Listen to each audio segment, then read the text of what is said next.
Hello people of all genders, and welcome to this 5-5 alignment chart that I'll be working on for albums that I like.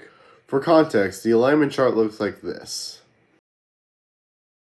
I put Lemonade here because it's about forgiveness and overcoming grief.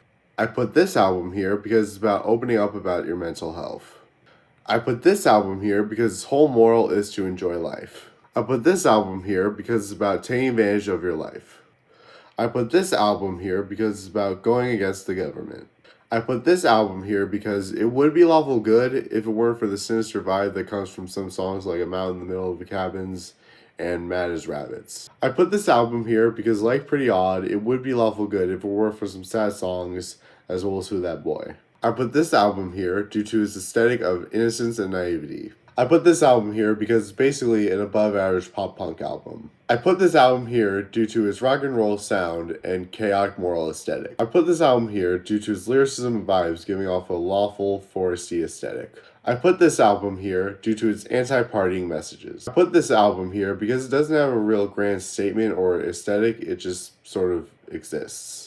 I put this album here because it's basically about a white girl's early 20s. I put this album here due to its chaotic sound and otherworldly vibe. I put this album here because it's basically about a guy trying to take over Europe. I put this album here because the lyrics are pretty depressing in the sense of how they show the struggles of modern life. I put this album here because it would be neutral evil if not for the song The Wizard.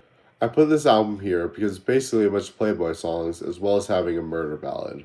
I put this album here because it's basically about a male version of Harley Quinn.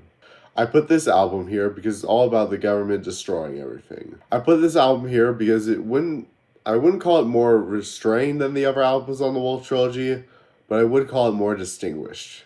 I put this album here because basically it kind of has one of the weaker aesthetics of the albums on this chart, as it's not much of an evil. It's basically Black Sabbath but without the wizard, and worse. This technically isn't an album, but Tyler says it is, so I'll just follow his lead. It's probably the most disturbing one out of all the albums on this chart due to its vibe and music, even though nothing bad really happens. Overall, it's a very disturbing listen. I put this album here due to its chaotic style and aesthetic as well as constant use of the M-word. That's the chart. Thanks for watching.